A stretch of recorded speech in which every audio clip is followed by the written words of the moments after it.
Seja bem-vindo ao Fala Expert. Para o último episódio da temporada, eu trouxe meu amigo Fred Salem, que ele é especialista em marketing digital, especialista em vendas de carros de luxo, especialista em experiência ao cliente e gerenciamento de equipe. Pessoas. Eu costumo falar que eu sou gestor de pessoas primeiro e gestor de negócios depois, mas de pessoas primeiro. É isso, Fred, muito obrigada. Uma honra te receber aqui. Obrigado. Você veio de Petrópolis. É pertinho, né? Não, honra nenhuma. Sabe por quê? Eu sou muito seu fã, Duda. Eu acho você uma profissional ímpar, assim, inteligentíssima, e é um prazer estar aqui. Fred, vamos lá, hoje a gente vai falar muito, eu quero falar muito, quero que você transborde seu conhecimento, porque as pessoas precisam te escutar. Legal. Vamos lá, vamos falar sobre a água? Vamos. Fred, quando eu entrei na água a primeira vez, eu olhei aqueles Mercedes, eu falava assim, meu Deus, 100 mil reais um carro. Hoje em dia um carro popular tá valendo isso, um carro popular vale 100 mil reais hoje, né? Um seminovo às vezes. Seminovo, muitas vezes. Seminovo. Naquela época mesmo, eu tinha seminovos que custavam 800, 900 mil reais, quase 1 milhão também. Um carro seminovo, né? Mas era carro premium, né? E como é que é feito esse valor do carro, esse preço? Vem da fábrica? Na verdade é o seguinte, a fábrica estipula, quando é carro novo, a fábrica estipula um valor, né? E o concessionário cada vez menos ganha uma parte pequena disso, né? Conforme foram passando os anos e o mercado de seminovos também explodindo, os carros novos tiveram margens muito pequenas, né? Então é a fábrica que estipula de acordo com preços de insumos, de mão de obra, etc, etc. Carros seminovos, apesar de não determinar, mas é uma boa base, é a tabela FIPE. Tabela FIPE que antigamente servia somente para cotação de seguro, para uma base de seguros, hoje não. Hoje a parte de seminovos está muito baseada na tabela FIPE. A questão da venda do carro é baseada na tabela FIPE. Lógico, tem muitos fatores, como quilometragem do carro, estado de conservação, mas assim, a base da venda do carro seminovo é a tabela FIPE, sim. Entendi. E quando eu entrei na água, eu entrei para a área de marketing digital. Sim, e você e você já liderava a parte de vendas digitais. Sim. Como é que começou isso? Então, foi um desafio para mim. Eu era gestor de loja, isso tem uns 10 anos, mais ou menos, né? Esses 10 anos. E essa parte de cliente digital do lead, né? Já tinha começado forte, só que era tudo muito novo na época, né? E eu teve esse desafio de eu tomar conta dessa parte de vendas digitais do Grupo Agro, marcas premium, Mercedes, Land Rover, Jeep, Chrysler, Dodge, Ram, isso aí. Então eu comecei a tomar conta dessa parte de vendas digitais, né? Porque o que acontece? A venda digital, o lead, ele não é imediatista. O lead, se você quiser trabalhar de uma forma imediata, você não vai conseguir mais. Então, você tem que trabalhar com muita calma e com muita sabedoria nisso. Então, foi um desafio muito grande, porque na época a gente não tinha esse conceito, não tinha essa cultura de cliente digital, né? Mas foi muito legal, foi um aprendizado muito bom. Foi muito legal. E aí você fazia todo o processo? Todo o processo. Tirava foto, categorizava, colocava no Webmotors. Webmotors e carros, e essas plataformas mais tradicionais da época, né? Isso aí. Exatamente. E aí, depois fazia o trabalho de WhatsApp. Exato. Trazia a pessoa. Né? Ainda tinha tudo. O trabalho da Paloma de perseguidora. Esse continua.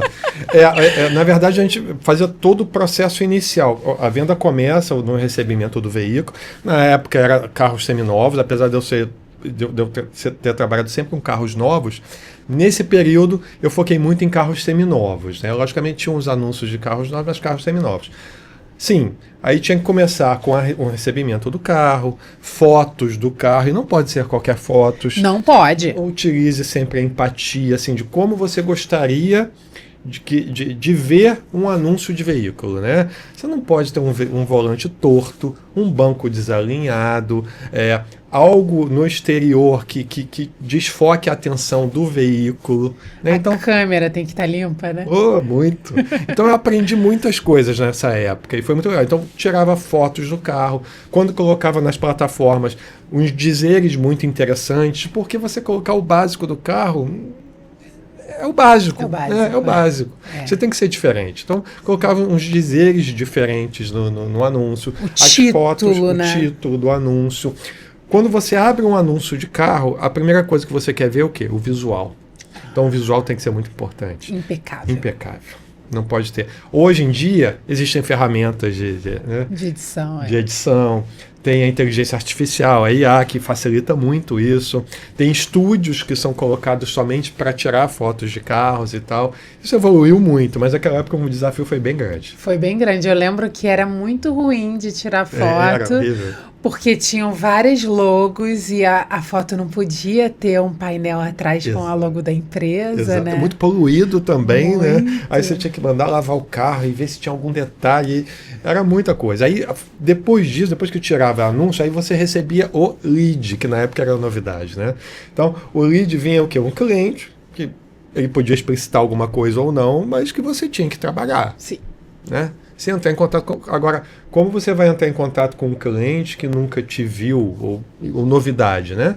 Naquela época também não tinha tanto golpe assim. É verdade. Hoje tem muito. Muito. Então era até... Não tinha nem Pix nessa época. Não tinha. Era mais fácil, em termos, era mais fácil de trabalhar esse cliente também, que você tinha que buscar o que ele estava necessitando, buscar a necessidade dele. Como você faz um atendimento de showroom, um atendimento presencial, você fazia isso no lead. Só que, repito, não é imediato. Não. A maioria deles não é imediato. O que você faz hoje para comprar um relógio? Você vai na loja direto? Não. Você procura na internet. Você só vai à loja no seu momento final de compra, na maioria das vezes. Às vezes você vai tirar uma dúvida e tal, vai pesquisar, mas na maioria das vezes o cliente hoje vai no momento final de compra. Então, não é fácil isso, né? Então você tem que trabalhar de uma forma mais calma, você tem que dançar a valsa com o cliente sem pisar no pé dele. Então, você entender o que o cliente está querendo, entender a necessidade dele. As inseguranças, né? Exatamente. Só que você tem que conduzir o seu parceiro. Você não pode deixar o cliente também conduzir toda a negociação, senão não chega a lugar algum. Mas você tem que entender a necessidade dele. E falar em conduzir, a mulher ela ainda tem muita... Ela ainda direciona na hora de comprar o carro da família? Sim, sem dúvida. Sem dúvida. Nós estamos muito bobos ainda e tem que ser, porque a mulher quase sempre é muito mais determinada que o homem. Quando você tem um atendimento presencial, por exemplo, você tem que focar na parceira, na mulher. Você tem que focar nela, porque é ela que é mais sensível, ela que vai exigir mais detalhes do produto. E geralmente a gente foca na esposa ou na mulher. E vocês sabem assim, que a maior desculpa, entre aspas, que o cliente dá quando ele está na loja sem a esposa é: não gostei muito do negócio e tal, mas eu vou falar com a minha esposa. Uhum. Muitas vezes é verdade, muitas vezes não. Muitas vezes não. Mas você vê como a mulher é importante? Vou falar com a minha esposa. Então continua sendo isso. Continua sendo isso. E a mulher, ela geralmente olha para quê? Para o porta-malas, para segurança? Sabe tudo, você a mulher, ela analisa os detalhes, as perfumarias do carro, coisas que muitas vezes o homem não leva em conta. Leva mais em conta potência e tal, visual. A mulher gosta dos detalhes dos carros. Se tem um porta-malas grande, se a parte de tecnologia é de acordo com o que ela gosta, se o acabamento do carro é refinado do jeito que ela quer. E o visual do carro. O carro tem que ser bonito. Não estou generalizando. Existem mulheres que gostam muito de mecânica, de potência, de tudo isso. Mas, geralmente, a mulher, como é mais sensível, ela tende a focar nesses pontos. E acredito que as mulheres que gostem também de mecânica, de potência, também estejam alinhadas a essas características também. Também. Na verdade, é o seguinte, independente do produto que você compre, você, quando vai numa loja comprar uma camiseta, você experimenta. Geralmente você experimenta, né? Uma camiseta de hoje em dia está, sei lá, 100, 150, 80, 100, 200 reais. Um carro custa mais de 100 mil, 200, 300, até milhão. R$200 você se permite perder, né? Agora, não milhão dá. não tem como. Você tem que experimentar e muito, você tem que ter muita certeza do que você está fazendo. Né? Não são R$10, né? É um valor muito mais voltoso. Né? Muito. E tem carro para mulher, carro para homem, carro para jovem, carro para idoso? Tem um perfil de carros, sim. Quando as montadoras já lançam um carro, eles já mandam um treinamento em cima disso. O perfil de cliente de 35 a 45 anos, mais esportivo, ou para mulheres, ou uma pessoa que tenha família, né? Tem uma família maior e tal. Quando as montadoras já lançam os carros, geralmente eles têm um treinamento em cima dessa base de perfil de cliente. Mas eu vou lhe falar, já há alguns anos já que a gente tem o cliente, quando vem procurar um carro, antes, vou te falar de uns 10 anos para trás, eu sentia muito que o cliente ele disse assim, o tipo de carro para esse cliente. Hoje, o cliente, o que eu tenho de capital para investir num carro. Entendi. Eu tenho 200 mil para investir no carro. O que eu tenho no mercado que custa 200 mil reais? Tá. Às vezes ele pega um carro hatch com um carro com uma picape. Sim. Entendeu? Meio sem foco. Quem tem que direcionar é você, né? Ah, entendi. E aí você faz algumas perguntas específicas, assim, por exemplo, você daria algum conselho para algum vendedor novato, do tipo, olha, faz essas perguntas específicas para você conhecer melhor seu cliente antes de tentar vender? Sim. Primeiro, escuta o que teu cliente tem a dizer. Não começa a falar muito, o cliente não gosta disso. Né? Haja de acordo com o que ele determinar que você haja, ou seja, use a empatia. Se é um cliente que ele fala mais rápido, fale um pouco mais rápido com ele. Se é um cliente que fala um pouco mais devagar e tem atitudes mais devagar, seja igual. O cliente não gosta que você atropele ele. Faça perguntas abertas também e entenda a necessidade dele. Não adianta você ficar mostrando um produto, um porta-malas para alguém que não tem família ou que não faz muitas viagens. Não adianta. Entenda o que ele quer do produto e ofereça basicamente o que ele quer. Quanto mais você perguntar, mais ferramentas você vai ter para poder vender para esse cliente. Uma coisa que eu via muito na Água é que tinham várias pessoas que iam para lá tomar cafezinho e não compravam nada e ficavam meses fazendo isso, né, conversando com vocês até comprar. Sim. Isso ainda acontece até hoje lá em Petrópolis? Muita coisa. Petrópolis, a gente diz que é uma cidade provinciana, né? Que delícia! O cliente ele se acha dono daquele lugar. E é. Sim. Né? O petropolitano ele é muito vaidoso. Em muitas cidades existem pessoas assim, e é natural. Então, assim, tem pessoas sim que vão lá para tomar café, e todo mundo se conhece. Porque você vendeu para o meu médico, meu advogado de não sei aonde e tal. E existem pessoas sim que vão lá para tomar café, mas você tem que receber a pessoa da mesma forma. Porque assim, ela tem amigos, ela vai comprar um dia, ela tem conhecidos, uma comunidade, ela né? tem parentes, ela tem na academia dela, tem outras pessoas. Tem a igreja que influencia. Sim. Então assim, não adianta falar assim, poxa, esse cliente veio aqui só para tomar café. Não, esse cliente veio aqui, eu dei atenção a ele, ele vai me indicar para outras pessoas, mesmo que ele não compre, tem um círculo de amizades dele, um círculo de relacionamento dele, que eu posso aproveitar isso. Que ali é um lugar seguro para ele, né? Muita coisa. O ser humano é carente, né? Sim. A gente aprendeu que o ser humano é carente. E cada vez mais. Nosso dia a dia ele leva a isso, a pessoas mais ansiosas, pessoas mais carentes. E a gente tem que aprender a lidar com isso. As pessoas às vezes as pessoas só querem conversar. Sim. E você está lá para isso também. Sim. E a gente estava falando nos bastidores que durante a pandemia os seminovos ficaram super caros, né? E voltou um pouquinho do valor, mas não voltou tudo, né? Não. Sabe quando a gasolina aumenta? Ela baixa depois? Não. O barril do petróleo aumenta, depois o barril do petróleo tende a baixar um pouquinho, às vezes baixa o valor, só que a gasolina não baixa. Produtos alimentícios, a mesma coisa. Eles não, a não ser hortifruti e tal, por causa de safra, essas coisas. Mas o resto não. Aí carro é a mesma coisa.